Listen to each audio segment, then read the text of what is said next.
तरह से हमारा नॉमिनल अकाउंट इसकी नेचर है, और इसको हम एसेट्स को रीवैल्यू और लायबिलिटीज को रीअसेस करने के लिए बनाते हैं। ठीक है, अगर किसी एसेट में इंक्रीज हो रहा है, इसका मतलब है प्रॉफिट हो रहा है, ठीक है ना, तो हम उसको क्रेडिट साइड में शो करते हैं। और अगर हमें एसेट में, हमारी एसेट में की वैल्यू में कमी आ रही है, एसेट डिक्रीज हो रही है, तो उसकी एंट्री डेबिट साइड में। इसी तरह से लायबिलिटी, अगर लायबिलिटी कम हो रही होगी तो क्रेडिट साइड में आ जाएगा, जो भी जितनी वैल्यू से कम हो रही होगी, ठीक है। और लायबिलिटी बढ़ रही होगी तो वो एक तरह का नुकसान है, तो वो डेबिट साइड में आ जाता है, ठीक है। अब देखो इसकी जनरल एंट्री क्या होगी, जब आपकी एसेट की वैल्यू बढ़ गई और आप उसको यहाँ रिवैल्यूएशन में दिखाना चाहते हो, एंट्री क्या करोगे? एसेट की वैल्यू बढ़ी, एसेट जब भी बढ़ती है तो डेबिट होती है, ये हमारा रूल है अकाउंटिंग का, ठीक है।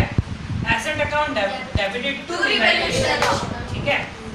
तो ये प्रॉफिट जो है आप रिवैल्यूएशन से बुक कर लेंगे, ठीक है जी। इसी तरह से जब लायबिलिटी कम होगी तो लायबिलिटी कम होने पे डेबिट करते हैं और रिवैल्यूएशन हमारा क्रेडिट हो जाएगा, ठीक है। एसेट की वैल्यू कम होने पे एसेट क्रेडिट हो जाएगी और रिवैल्यूएशन डेबिट हो जाएगा। इसी तरह की कुछ एंट्रियां लिखी हुई हैं आपकी बुक में। ये जो पहला पॉइंट है, व्हेन रिवाइज्ड और change values of assets and liabilities are to be recorded, यानी कि हमें बुक्स ऑफ अकाउंट्स में रिवाइज्ड वैल्यू दिखानी है, ठीक है। तो आप देख सकते हो यहाँ पे एंट्री, सबसे पहली एंट्री कौन सी है? For increase in the value of an asset, तो वही entry asset account debited to revaluation. For decrease in the value of asset, revaluation debited to asset. इसी तरह से हमारे पास लायबिलिटी की वैल्यू बढ़ती है तो रिवैल्यूएशन डेबिट होगा, लायबिलिटी क्रेडिट हो जाएगा, ठीक है।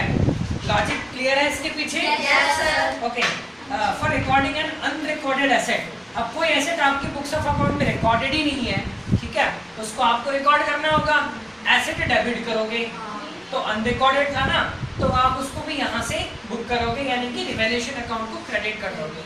एक तरह का ये भी प्रॉफिट हो रहा है आपको। पहले आपने एसेट को नहीं रिकॉर्ड कर रखा था, उसके बदले में आपको कुछ कंसिडरेशन पे नहीं करना पड़ रहा, सिंपली आप उसको रिकॉर्ड कर रहे हो, तो उसको भी हम रिवैल्यूएशन में क्रेडिट करके एसेट को डेबिट कर देते हैं, ठीक है। अब इसी तरह से अगर कोई अनरिकॉर्डेड लायबिलिटी है, उसको आप जो है रिकॉर्ड करना चाहते हैं या फिर आपको रिकॉर्ड करनी पड़ जाए, तो लायबिलिटी को आप क्रेडिट करोगे, रिवैल्यूएशन आपका डेबिट हो जाएगा, ठीक है। और क्या है इसमें? हाँ, अगर हमारा क्रेडिट साइड ज्यादा आता है, डेबिट साइड कम आता है, तो इसका मतलब क्या है? प्रॉफिट, ठीक है। और अगर डेबिट ज्यादा आता है, क्रेडिट कम आता है, तो वो क्या है? लॉस है। इसको हम ट्रांसफर कहाँ करेंगे? कैपिटल अकाउंट में, ठीक है।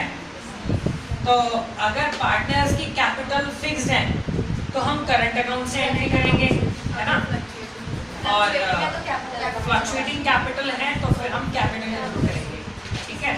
क्योंकि जब भी प्रॉफिट या लॉस होता है तो फ्लक्चुएटिंग वाले केस में हमारी कैपिटल फ्लक्चुएट होती है, और फिक्स वाले केस में हम करंट अकाउंट के थ्रू एंट्री पास करते हैं, जिसका बैलेंस शीट में अलग से प्रेजेंटेशन होता है।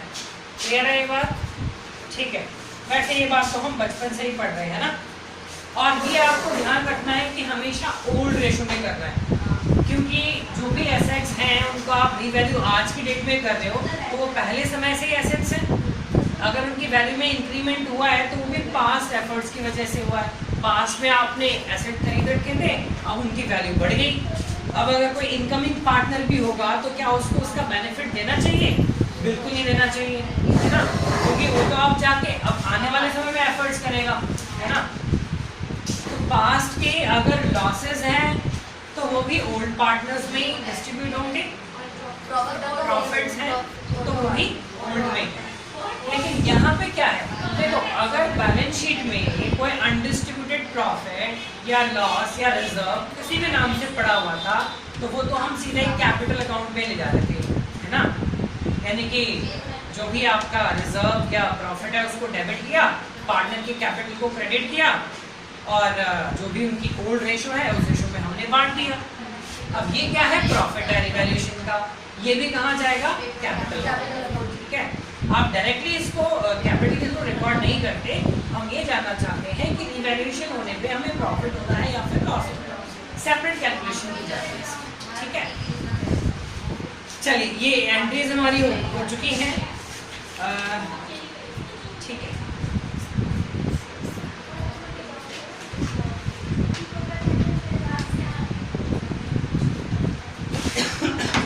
आगे टॉपिक क्या लिखा है, expenses on reconstitution of the firm, यानी कि फर्म को रिकॉन्स्टिट्यूट करने में जो भी खर्चा आता है ना, वो रिवैल्यूएशन में क्या हो जाएगा, डेबिट हो जाएगा।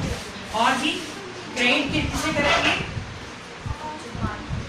जो पार्टनर उसको क्या करेगा, पे आउट करेगा, है ना।